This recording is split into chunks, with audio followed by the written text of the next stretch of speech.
Hi to the guys that are joining online, just give us a thumbs up if you can hear us. Yeah. Thank you guys.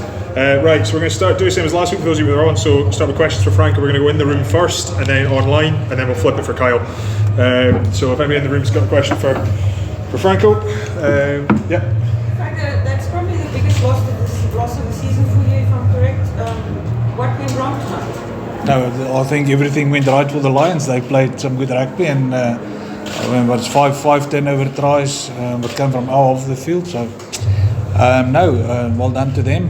Yes, we are have a couple of lessons to take home from tonight, but I don't think anything went wrong. I just think we were unfortunate. If you go and look at the tries that's been scored, it's good turnovers we have the ball in hand, intercept try. We didn't finish our opportunities, I think, and that was the message to the boys in the change room. My mistake. I'll take full responsibility for that. We could have been more clinical with our side of things this week. So maybe a good lesson now before we go into the final part of things. And obviously, I think through this season, a lot of expectation grew around the team, and that's always a negative ingredient. So tonight, that expectation is obviously wiped off. So that is fantastic. Could you have gone differently in terms of tactics in the second half, especially when you had the advantage? Yeah, well, look, if they outplayed us, they didn't outplay us. We made errors. We created the opportunities. We come off a line break, end up giving a score away at the back end of it. So again, if Carl Rose try that he scored when he was held up, was that done? The scoreline would have gone completely different in the first half. So from a tactical perspective, absolutely not. We were just inaccurate. We know the Lions play that way, so that is their way. So it's not like we a loose kick, a little bit too long, turnover at the break, two turnovers at the breakdown, intercept try. That feeds the Lions. So and that was where the mistake sits. So some of our things we could have done better. I agree.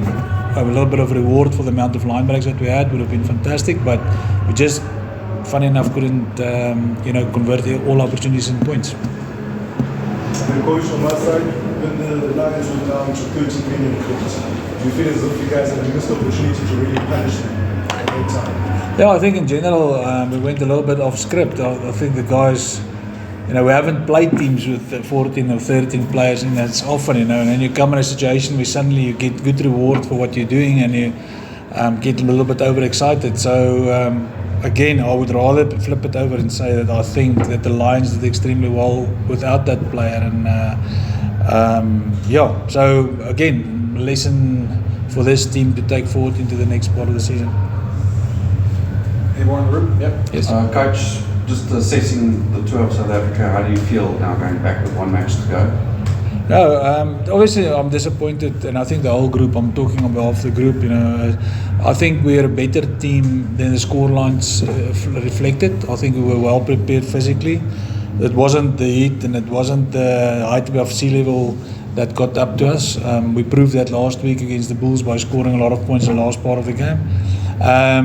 So in general, I think our prep was good. The way we came into this game was I'm very happy with that. So the preparation was good. It is, again, if you look at the type of tries that we've given away, is it the individual brilliance from the Sharks, or was it the system error from our side? And that's from the Lions, or is the system error from our side of the things that needs to be improved? So from that perspective, I think we're going to take some lessons, but again, tonight's result and especially the high number of points that we've given away is uncharacteristic and maybe an outlier for the season.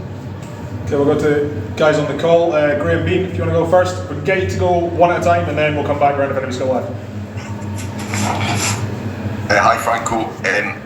That seemed very out of character from Glasgow. Are you confident this is just a kind of one-off, and the squad's got plenty in them yet for the remainder of the season?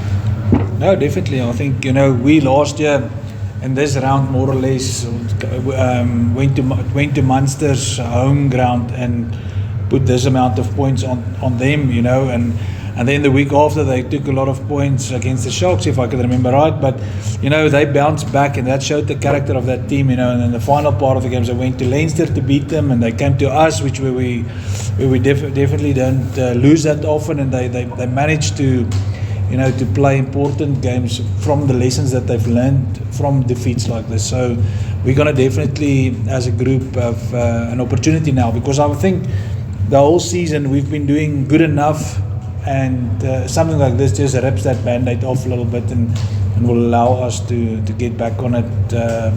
Will give us an opportunity with a different mindset to get back on it. Stuart? The consequence. Sorry, Graham, carry on. Franco, did the experience of reaching the quarterfinals last year and then losing persuade you that you have to go into the quarterfinals in a different frame of mind and a different approach this year? No, we're gonna try not talk about quarterfinals. We're gonna talk about what we need to be doing in those games. And again, I agree.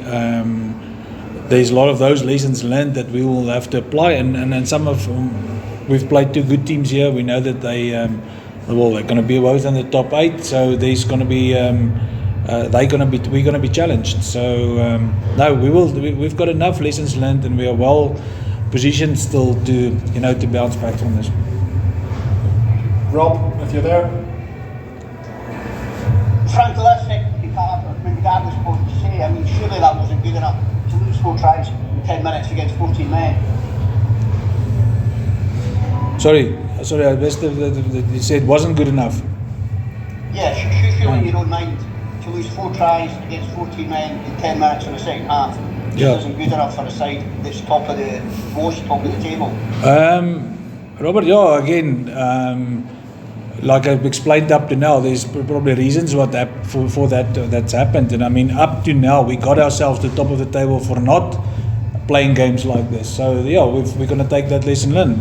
And yes, I mean, I think anybody can see that it wasn't good enough. And I'm not going to try and talk it right tonight at all. We take this on the chin and we go to the next challenge. And Brent, if you're there. Hi Franco. Just to say, how much difference did it make losing Tom Jordan at that point in the game? And can you give us an update on how he is? He unfortunately failed his HI1, which means that he'll probably have a 12-day protocol to follow now. So that was disappointing. I think, I think he was for that part of the game. He was still important for us. So it's a pity that we've lost him so early. Is there more questions for? Be back in time another year. No. The fact that we're not playing next week allows him to be recovered. Right, if we're all up for Franco, we're going to move on to Kyle. So we'll start with the guys on the call. So again, Graham, if you want to kick us off there. Hi Kyle. The likely consequence of this, I suppose, will be that you would be away from home in the semis if you were to make it that far. Does that cause you any undue concern, or? No, I don't think so.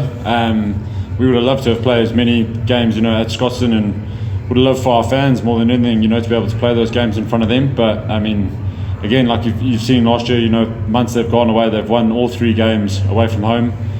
So it can be done, and I think it just becomes a test of character for this group now. And I think we can't really look too far ahead to that semi-final.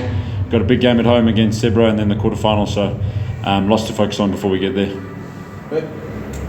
Stuart. Kyle, when you were chasing the game, I think you still had maybe 25 minutes to get back those 3 scores. Was it a case of just becoming too impatient and trying to force too much too quickly? No, again, I think we were getting the ball in the right areas. We were bending them on the edges. I think it was just, unfortunately, it was basic areas that let us down. Like Franco said, whether it was last pass or whether it was the ability to secure those breakdowns. And then the Lions pounced off the back of that. So I thought we played the game the right way. We stuck. We were nice and decisive. I think we've just got to be better as a team and as a unit to make sure that when we get into those positions, we can capitalise. Rob. Can you do have a game left, haven't you? I mean, we're getting a wee bit ahead of ourselves. You know, I think you'd have to guard against any complacency. Pardon? You know, you've still got a game left. I mean, how do you feel towards the final one? Can't even listen. Sorry, Rob, you broke up a little bit there. We'll ask you again. But basically, that you're saying that was a one-off. I mean, you know, how do you reset for the next one? I suppose is what I'm trying to say. How hard will that be? No, it'll be pretty easy. You know, there's lots of lessons in there to look at. You know, that we're going to have to take on the chin. I think it'll be a fairly honest review, and yeah, you know, so there'll be no hint of complacency. It's the last regular season game at home in front of our home fans. So there's plenty to draw on, and you know, massive, you know, plenty to play for. So. Brent? Tonight, or what have you told the team, Kyle, as captain? Just that, you know, that exactly like I've said, you know, that we had the opportunities tonight, and it wasn't anything complicated that let us down. It was the ability to get the basics right, you know, and keep our foot on the pedal. Yeah. Thank you. Brent? I was just going to ask Carl, what's those top and what were you saying behind the lounge to try and get the boys back on point? It was pretty. It was. How demoralising is this defeat? Just the manner of it, really. I think it's not demoralising. I think it's just disappointing.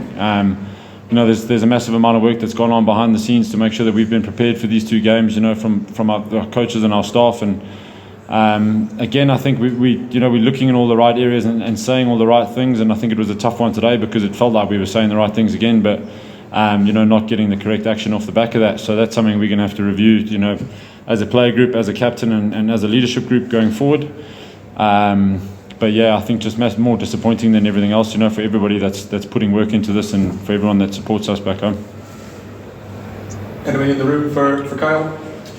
If I can just ask, in a competition of this length, is the ability to bounce back as important as momentum? Because obviously people talk a lot about momentum and what that does for you.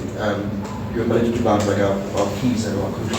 Yeah, massively, especially you know, this time of the season with one regular season game and then the playoffs, and like Franco's alluded to, you know, Munster, you know, they had these kind of watershed moments last season, and the way you bounce back and the way you learn those lessons and action, put those lessons into action is everything in this competition. All right, thank you everybody.